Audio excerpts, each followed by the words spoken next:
Goodness T വിയുടെ chat with bishop എന്ന പ്രോഗ്രാമിൻ്റെ പുതിയ എപ്പിസോഡിലേക്ക് ഏവർക്കും ഹൃദ്യമായ സ്വാഗതം.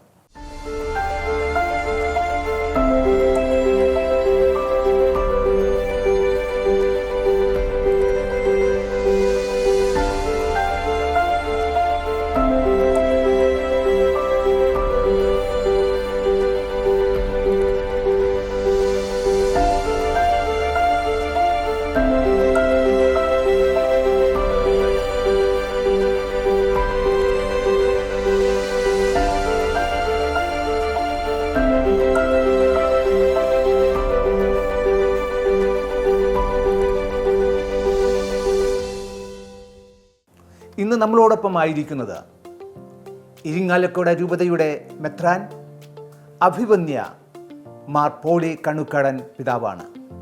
പിതാവിനെ ഗുഡ്നസ് ടി വിയുടെ എല്ലാ പ്രേക്ഷകരുടെ പേരിലും ഏറ്റവും സ്നേഹത്തോടെ സ്വാഗതം ചെയ്യാം. പിതാവെ, ഈശോ മിശിഹായ്ക്ക് സ്തുതിയായിരിക്കട്ടെ. ഈശോ മിശിഹായ്ക്ക് സ്തുതിയായിരിക്കട്ടെ, ഇപ്പോഴെപ്പോഴും സ്തുതിയായിരിക്കട്ടെ. ഇരിങ്ങാലക്കുട രൂപതയുടെ മെത്രാനായി ഏതാണ്ട് 15 വർഷം ആവുകയാണ്. ഈ 15 വർഷത്തിൽ ഇരിങ്ങാലക്കുട രൂപതയിൽ അനേകം പദ്ധതികളാണ് പിതാവ് ആസൂത്രണം ചെയ്തിരിക്കുന്നത്. പ്രത്യേകിച്ച് ഈ വർഷം തന്നെ പിതാവ് പല പദ്ധതികൾ ആസൂത്രണം ചെയ്തു നടന്നുകൊണ്ടിരിക്കുന്നു.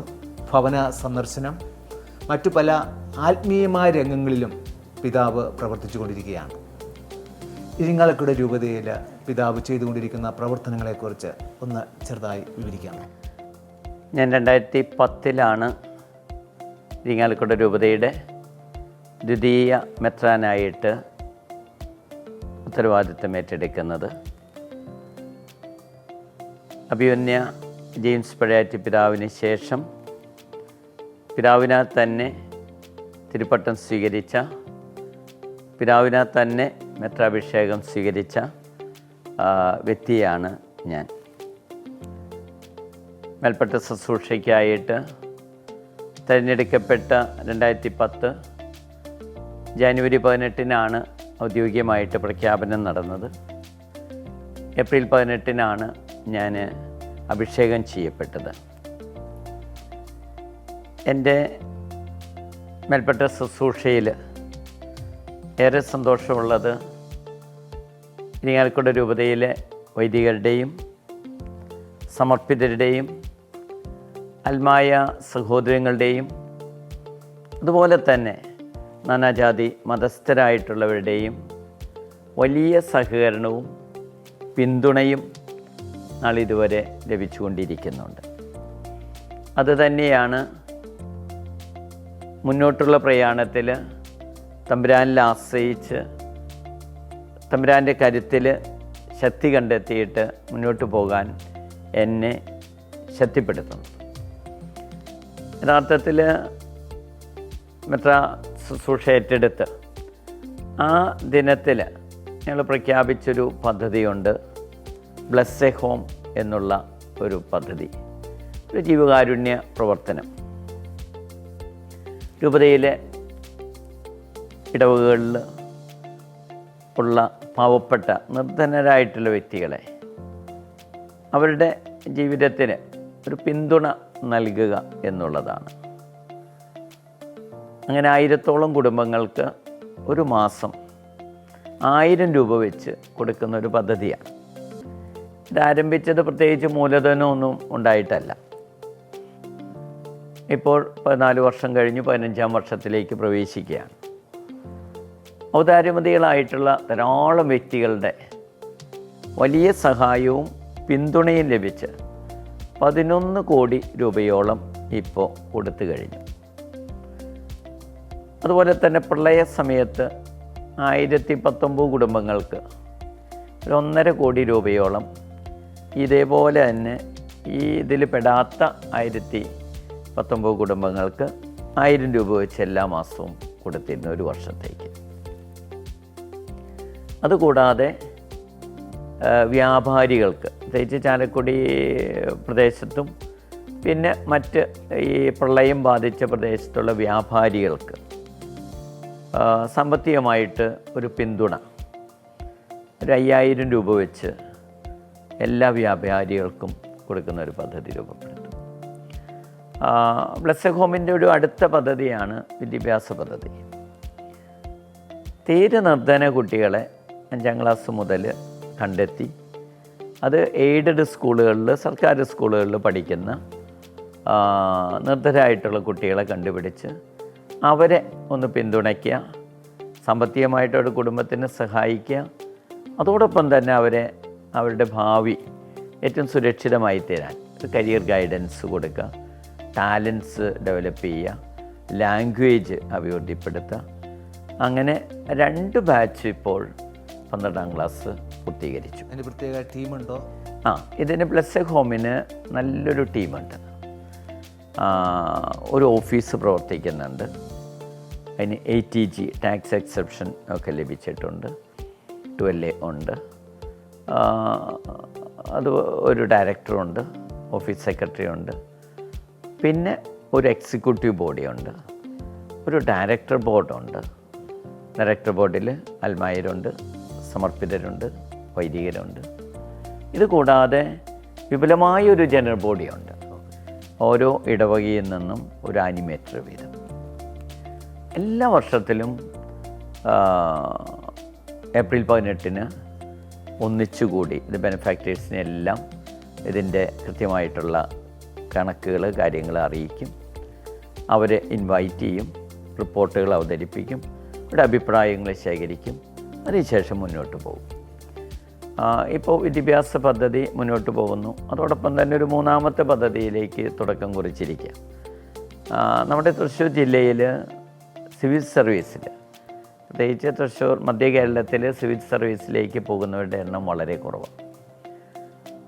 അപ്പോൾ അതിനൊന്ന് പ്രോത്സാഹിപ്പിക്കാൻ വേണ്ടിയിട്ട് സിവിൽ സർവീസിലേക്ക് പോകാൻ താല്പര്യമുള്ള കുട്ടികളെ കണ്ടെത്തി അവരെ സാമ്പത്തികമായിട്ട് പിന്തുണയ്ക്കുക, അവരെ മുന്നോട്ടുള്ള പ്രയാണത്തിൽ അവരെ സഹായിക്കുക.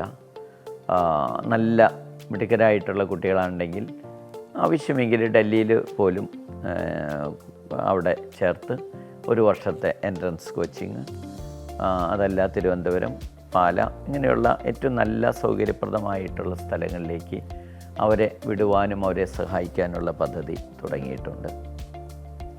ഈ 12 ക്ലാസ് വരെയുള്ള കുട്ടികൾ പഠിച്ച് മുന്നോട്ട് പോകുമ്പോൾ അതിലൊരു കുട്ടി ഈ ബാച്ചിൽ 1200 മാർക്ക് കിട്ടി നല്ല മിടുക്കനായിട്ട് പെർഫോം ചെയ്തിട്ടുണ്ട്. അപ്പോൾ അവർക്ക് സർക്കാർ മെറിറ്റിൽ കിട്ടുന്നതനുസരിച്ച് അവരുടെ തുടർ വിദ്യാഭ്യാസത്തിനും ഫുൾ എക്സ്പെൻസ് മീറ്റ് ചെയ്തോളാം എന്ന് പറഞ്ഞിട്ടുണ്ട്. ഇത് ഞങ്ങൾ അന്ന് ആരംഭിച്ചൊരു ബ്ലെസ്സഡ് ഹോം പ്രോജക്റ്റാണ്. ഇത് മുന്നോട്ട് പോയിക്കൊണ്ടിരിക്കുന്നു.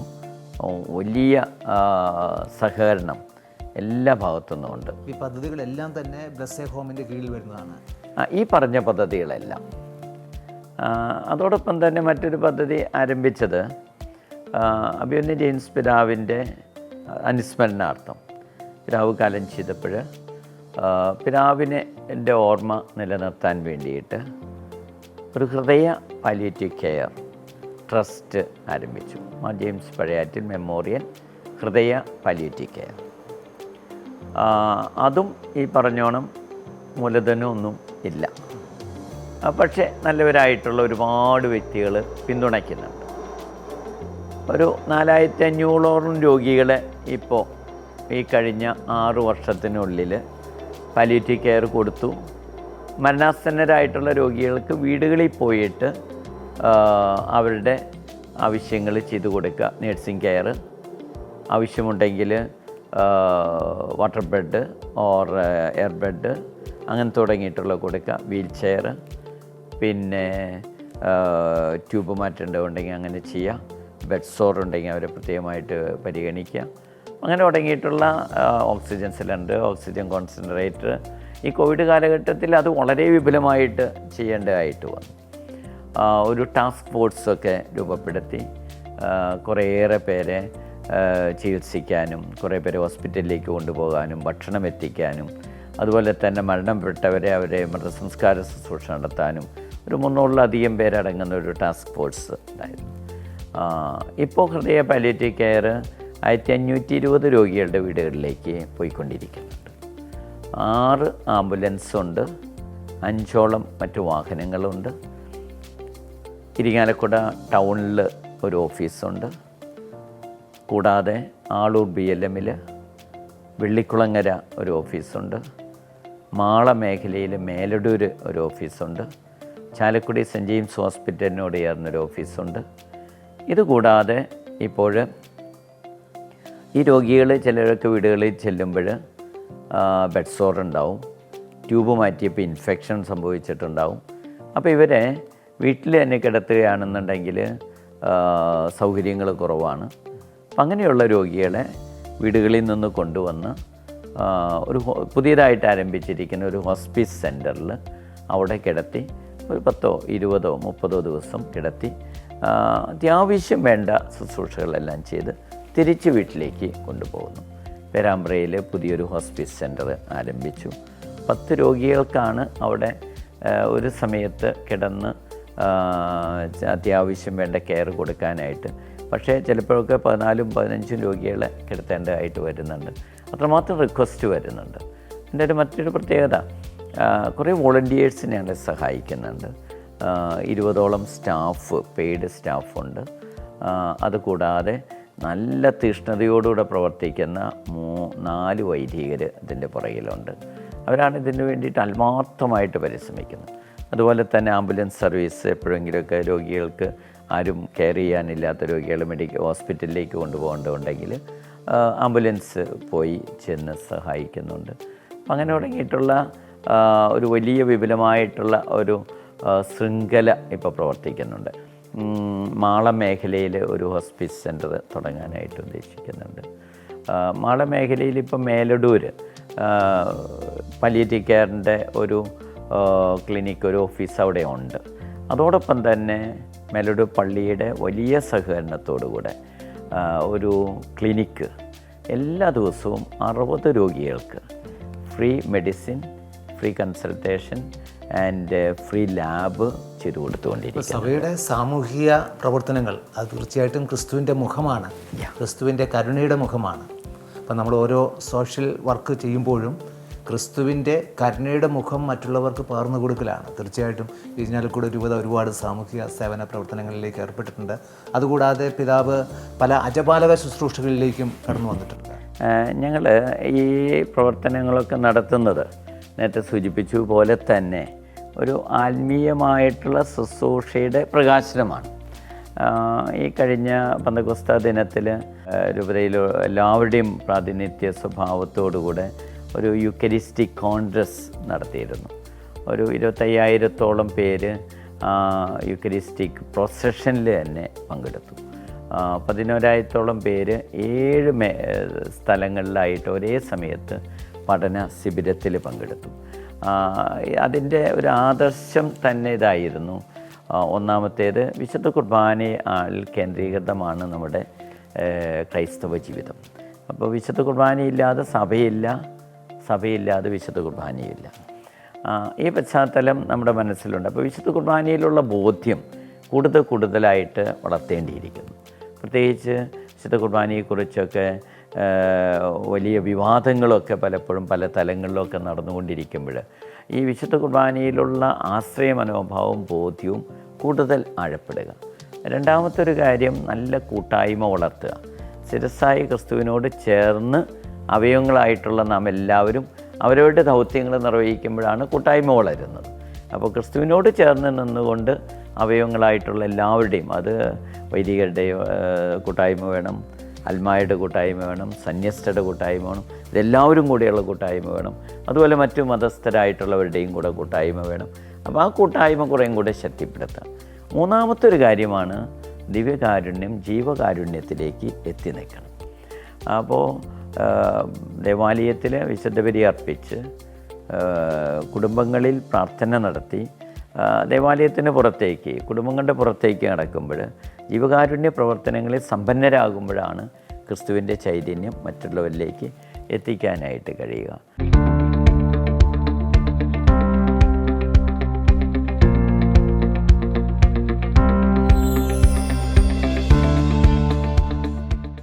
പിതാവ് വീടുകൾ തോറും സന്ദർശിച്ച് അവർക്ക് വേണ്ടി പ്രാർത്ഥിക്കുന്നു. ഇങ്ങനെ പല ഇടവകളിലും ചെന്ന് ഭവനങ്ങൾ സന്ദർശിച്ച് കൊണ്ടിരിക്കുകയാണ്.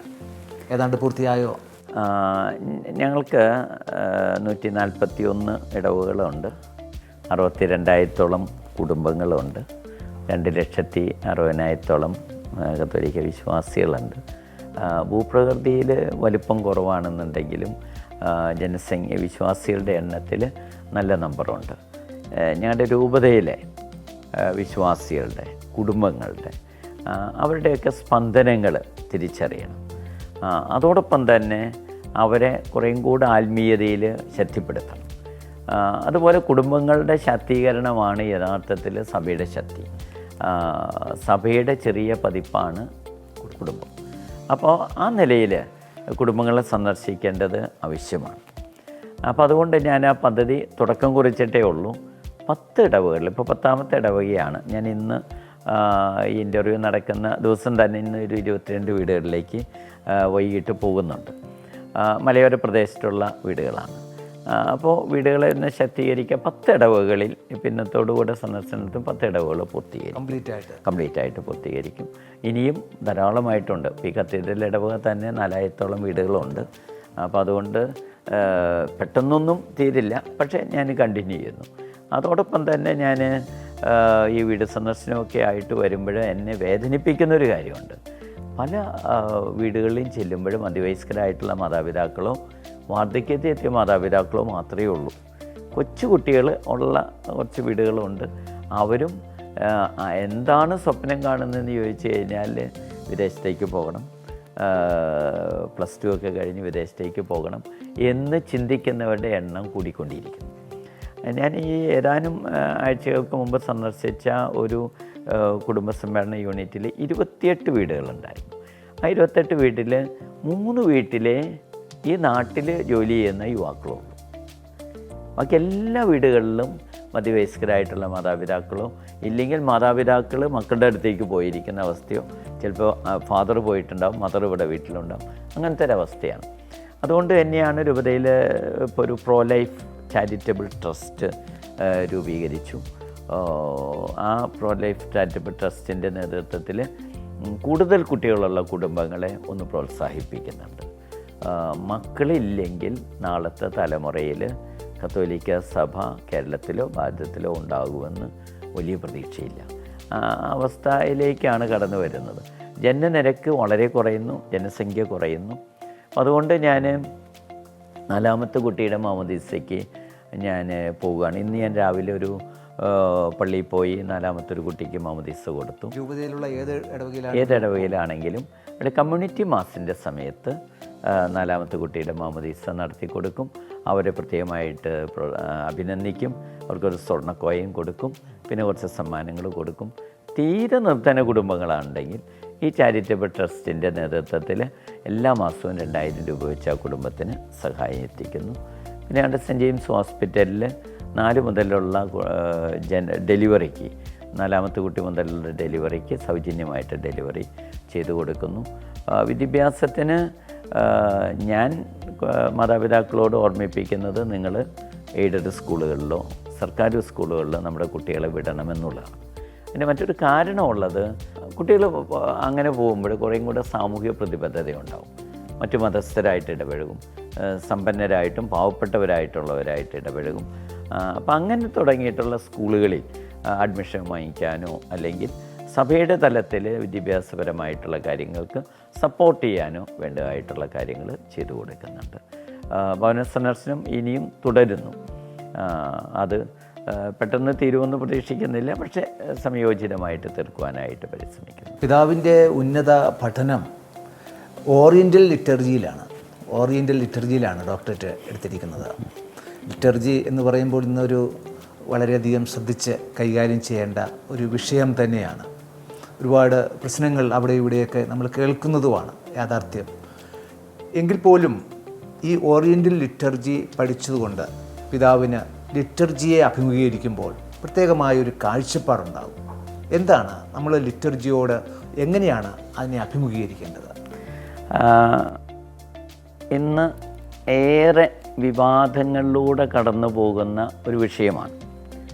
ഞാൻ സിറോ മലബാർ സഭയുടെ ലിറ്ററേച്ചർ കമ്മീഷൻ്റെ സെക്രട്ടറി ആയിട്ട് ഒരു 6 വർഷം ശുശ്രൂഷ ചെയ്തിട്ടുണ്ട്, ബിഷപ്പ് ആകുന്നതിന് മുമ്പ്. അതുപോലെ തന്നെ സിറോമന സഭയുടെ ലിറ്ററേച്ചർ റിസർച്ച് സെൻറ്ററിൻ്റെ ഡയറക്ടറായിട്ടും ഒരു 5 വർഷം സേവനം ചെയ്തിട്ടുണ്ട്. ഞാൻ സെക്രട്ടറി ആയിരിക്കുമ്പോൾ അഭിമന്യ ചിറ്റപ്പള്ളി പിതാവായിരുന്ന കമ്മീഷൻ്റെ ചെയർമാൻ. ആ സമയത്താണ് കുദാശകളുടെ പുസ്തകങ്ങൾ പ്രസിദ്ധീകരിക്കാനായിട്ട് കഴിഞ്ഞത്. അതുപോലെ തന്നെ പ്രോപ്രിയ മാറി വരുന്ന പ്രാർത്ഥനകളുടെ 4 വോളിയൂംസ് പ്രസിദ്ധീകരിച്ചത്. അതുപോലെ തന്നെ ദേവാലയ കുദാശ കർമ്മം, അതുപോലെ വിശുദ്ധ തൈലത്തിൻ്റെ കുദാശ കർമ്മം, കൂടാതെ വലിയ ആഴ്ചയിലെ അതുപോലെ ക്രിസ്മസിലെ തിരുക്കർമ്മങ്ങൾ, വ്രതവാഗ്ദാന ടെക്സ്റ്റ്, നിത്യവ്രത വാഗ്ദാന ടെക്സ്റ്റ്, ഇങ്ങനെ തുടങ്ങിയിട്ടുള്ള ടെക്സ്റ്റുകളൊക്കെ ആ സമയത്ത് ഇറക്കാനായിട്ട് ചിറ്റപ്പള്ളി പിതാവിൻ്റെ നേതൃത്വത്തിൽ സിനഡിൻ്റെ അനുമതിയോടുകൂടെ റോമിൻ്റെ പ്രത്യേകമായിട്ടുള്ള അനുവാദത്തോടുകൂടെ ഇതെല്ലാം ഇറക്കാനായിട്ട് സാധിച്ചു. അതിന്ന് എല്ലാം നിലവിൽ ഉപയോഗത്തിൽ ഉണ്ട് ഈ ടെക്സ്റ്റുകളെല്ലാം. അതേറെ സന്തോഷമുണ്ട്. ആരാധനക്രമത്തെ കാണുമ്പോൾ അതൊരു പൂജ്യമായിട്ടുള്ള ദൈവീകമായിട്ടുള്ള ശുശ്രൂഷയാണ്. ആ കാഴ്ചപ്പാടിൽ കാണാതെ ഇത് ഭൗതികമായിട്ടുള്ളൊരു കാഴ്ചപ്പാടിൽ ആരാധനക്രമത്തെ കാണാൻ ശ്രമിച്ചാൽ അത് വിവാദത്തിന് ഇടവരുത്തും.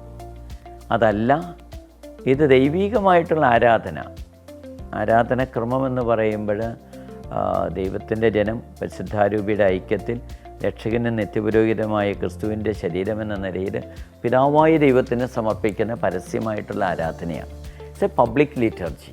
അപ്പോൾ പബ്ലിക് ലിറ്റർജി വരുമ്പോൾ അവിടെ ആത്മീയമായിട്ടുള്ള നല്ല ഒരുക്കം ഉണ്ടാകണം. ആത്മീയമായിട്ടുള്ള നല്ല ചൈതന്യം ഉണ്ടെങ്കിൽ മാത്രമേ ആരാധനക്രമം അതിൻ്റെ നന്മയിൽ, അതിൻ്റെ ഏറ്റവും സവിശേഷമായ രീതിയിൽ പരികർമ്മം ചെയ്യാൻ സാധിക്കുള്ളൂ. അതിന് ആഴമേറിയ വിശ്വാസവും ആഴമേറിയ ധാർമ്മികതയും വേണം. ലിറ്റർജി അത് സഭയുടെ പരസ്യമായിട്ടുള്ള ആരാധനയാണ്. അതിനെ പൂജ്യമായിട്ട് തന്നെ കാണണം. അതിന് ഓരോരുത്തരും അതിൻ്റേതായിട്ട് രൂപപ്പെടുത്താൻ ശ്രമിച്ചു കഴിഞ്ഞാൽ അത് ഒരു പയസ് ഡിവോഷൻസിൻ്റെ പോലെയോ അല്ലെങ്കിൽ ഒരു പോപ്പുലർ ഡിവോഷൻ്റെ പോലെയോ ആകും.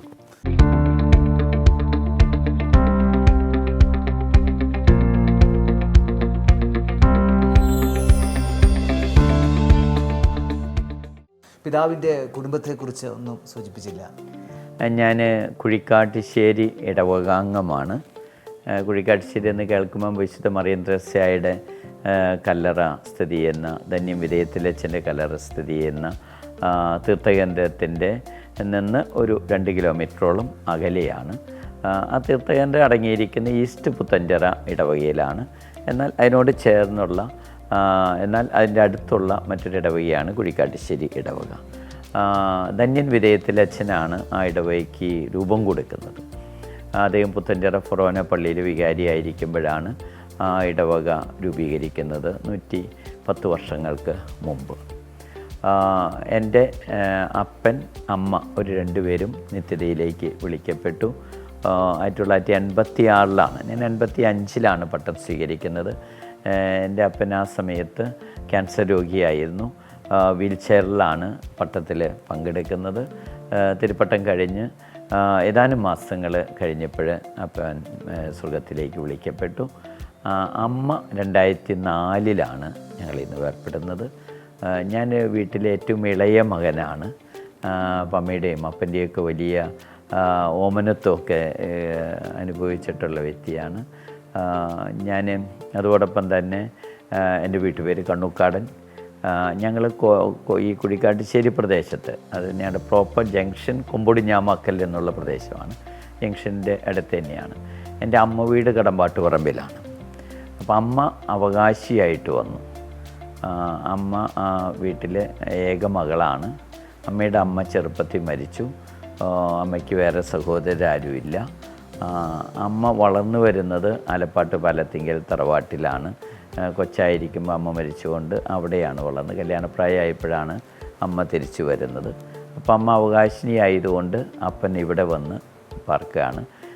ഞങ്ങളുടെ കൊന്നക്കാടൻ തറവാട് കോട്ടാറ്റ്, വെസ്റ്റ് ചാലക്കുടി കോട്ടാറ്റ് ഭാഗത്താണ്. എൻ്റെ ജ്യേഷ്ഠ സഹോദരന്മാർ 2 പേരുണ്ട്. ഒരാൾ ഫോറസ്റ്റ് ഡിപ്പാർട്ട്മെൻറ്റിൽ നിന്ന് റിട്ടയർ ചെയ്തു, മറ്റൊരാൾ കൃഷിയും ബിസിനസ്സുമായിട്ട് ഉണ്ട്. എൻ്റെ പെങ്ങൾ ഒരു ഫ്രാൻസിസ്കൻ ക്ലാരിസ് സിസ്റ്ററാണ്. സിസ്റ്റർ 2 വർഷം മുമ്പ് ഞങ്ങളിൽ നിന്ന് വേർപെട്ടു. ഞങ്ങളെല്ലാവരും ഒരു 5 വയസ്സിന് വ്യത്യാസമുണ്ട്. എൻ്റെ ജ്യേഷ്ഠൻ എന്നേക്കാൾ 5 വയസ്സുണ്ട്, എൻ്റെ സിസ്റ്റർ 10 വയസ്സ്, എൻ്റെ മൂത്ത ജ്യേഷ്ഠൻ 15 വയസ്സ്. അങ്ങനെ ഒരു ഡിഫറൻസിലാണ് ഞങ്ങളുടെ കുടുംബത്തിൽ ഞങ്ങളൊക്കെ. പ്രത്യേകമായിട്ടൊരു കാര്യമുള്ളത്, ഞാൻ എൻ്റെ കൊച്ചു ചെറുപ്പത്തിൽ എല്ലാ ദിവസവും പള്ളിയിൽ പോയി വിശുദ്ധ കുർബാനയ്ക്ക് പോകുമായിരുന്നു. എനിക്ക് ഇന്ന് ഉള്ളൊരു ഫീലിംഗ് ഇതാണ്, അതായത് കുടുംബ പ്രാർത്ഥന. അതൊക്കെ ഞങ്ങൾ 4 മക്കളുള്ള കുടുംബമാണ്. അന്നൊക്കെ എല്ലാ വീടുകളിലും 4, 5, 6 ഒക്കെ മക്കളുണ്ടായിരുന്നു. അപ്പോൾ കൂടുതൽ മക്കളുണ്ടാകുമ്പോൾ ഉള്ളൊരു കാര്യം, ദൈവത്തിൽ ആശ്രയിക്കുന്ന മനോഭാവം കൂടും, സാമൂഹിക പ്രതിബദ്ധത കുറേയും കൂടെ വളരും. ഇന്ന് 1-2 മക്കളായിട്ട് റെസ്ട്രിക്റ്റ് ചെയ്തുകൊണ്ട് കുട്ടികൾക്ക് ആത്മീയത പറഞ്ഞു കൊടുക്കുന്നതിനേക്കാളും ഉപരി ഭൗതികമായിട്ടുള്ള നേട്ടങ്ങൾ അതെങ്ങനെ എത്രയും പെട്ടെന്ന് നേടിയെടുക്കാൻ പറ്റും. നാളെ പരീക്ഷ ഉണ്ടെങ്കിൽ മകൻ ഇന്ന് കുർബാനയ്ക്ക് പോയില്ലെങ്കിലും കുഴപ്പമില്ല, കുടുംബ പ്രാർത്ഥനയിൽ പങ്കെടുത്തില്ലെങ്കിലും കുഴപ്പമില്ല എന്ന് പറയുന്നവരുടെ എണ്ണം കൂടിക്കൊണ്ടിരിക്കുന്നു. മുമ്പൊക്കെ ആയിരുന്നത്, നാളെ പരീക്ഷ ഉണ്ടെങ്കിൽ മോൻ രാവിലെ തന്നെ പള്ളിയിൽ പോയി പ്രാർത്ഥിച്ച് പരീക്ഷയ്ക്ക് പോകും, അല്ലെങ്കിൽ വീട്ടിൽ പ്രാർത്ഥന ചൊല്ലി അതിന് ശേഷം പഠിക്കും എന്ന് പറയുന്ന അവസ്ഥയൊക്കെ മാറി. കൂടുതൽ മക്കളുണ്ടായിരുന്നപ്പോൾ ഒരു ആപ്പിൾ കിട്ടിയാൽ അതെല്ലാം മുറിച്ച് എല്ലാവർക്കും പങ്കുവെച്ച് കൊടുക്കും. അപ്പോൾ ഒരു ഷെയറിങ് മെൻറ്റാലിറ്റി. അതുകൊണ്ട് തന്നെ എൻ്റെ ഒരു അഭ്യർത്ഥനയും എന്നെ ശ്രവിക്കുന്നവരോടുള്ളൊരു അഭ്യർത്ഥന ഇതാണ്, ജീവസംസ്കാരം വീണ്ടും ഒരു പുനരർപ്പണം നടത്തണം. നമ്മുടെ പഴയ തറവാടുകളിൽ, അന്ന് തറവാട്ടിത്തത്തിൻ്റെയും പൗരാണികത്വത്തിൻ്റെയും പാരമ്പര്യത്തിൻ്റെ അടയാളമായിരുന്നു വീട്ടിൽ കൂടുതൽ മക്കളുണ്ടാകുക എന്നുള്ളത്. എല്ലാവരും കാരണവന്മാരും മക്കളൊക്കെ ഒരുമിച്ച് വരിക എന്നുള്ളത് തറവാടിത്തത്തിൻ്റെ അടയാളമായിരുന്നു. അതിലേക്ക് വീണ്ടും തിരിച്ച് നല്ല തറവാട് മഹിമയുള്ള കുടുംബങ്ങളാണ് നമ്മുടെ സിറോ മലബാർ സഭയിലുള്ളത്. ആ തറവാട്ടിത്തത്തിലേക്ക് വീണ്ടും തിരിച്ച് നമ്മുടെ കുടുംബങ്ങൾ വരണം. എങ്കിലേ ഈ കത്തോലിക്ക സഭ, ക്രൈസ്തവ സഭ കേരളത്തിൽ നിലനിന്ന് പോകുകയുള്ളൂ. പീഠത്തിമേ വെച്ച് വിളക്ക് പോലെ ക്രിസ്തുവാണ് ഏകരക്ഷകൻ എന്ന് മറ്റുള്ളവരെ അറിയിക്കാൻ നാം സ്വീകരിച്ച രക്ഷ മറ്റുള്ളവരിലേക്ക് എത്തിപ്പെടാൻ സാധിക്കുകയുള്ളൂ. അതിനും കൂടെ എന്നെ ശ്രവിക്കുന്ന എല്ലാവരും ഒരു ജീവസംസ്കാരത്തെ പരിപോഷിപ്പിക്കാൻ മുമ്പോട്ട് വരണമെന്നുകൂടെ എൻ്റെ ഒരു അഭ്യർത്ഥനയുണ്ട്. വിശ്വാസത്തിൻ്റെ തറവാട്ടത്തിലേക്ക് ഓരോ കുടുംബവും കടന്നു വരട്ടെ എന്ന് പ്രാർത്ഥിച്ചുകൊണ്ട് ഗുഡ്നസ് ടിവിയുടെ ചാറ്റ് വിത്ത് ബിഷപ്പ് എന്ന ഈ പ്രോഗ്രാമിൻ്റെ ഈ എപ്പിസോഡ് ഇവിടെ അവസാനിക്കുന്നു. ഇത്രയും നേരം നമ്മളോടൊപ്പമായിരുന്നത് ഇരിങ്ങാലക്കുട രൂപതാ മെത്രാൻ അഭിവന്യ മാർ പോളി കണുക്കാടൻ പിതാവാണ്. പിതാവിന് ഗുഡ്നസ് ടിവിയുടെ ചെറിയ ഒരു ഉപകാരം സമർപ്പിക്കുന്നു. പിതാവെ സ്വീകരിച്ചു.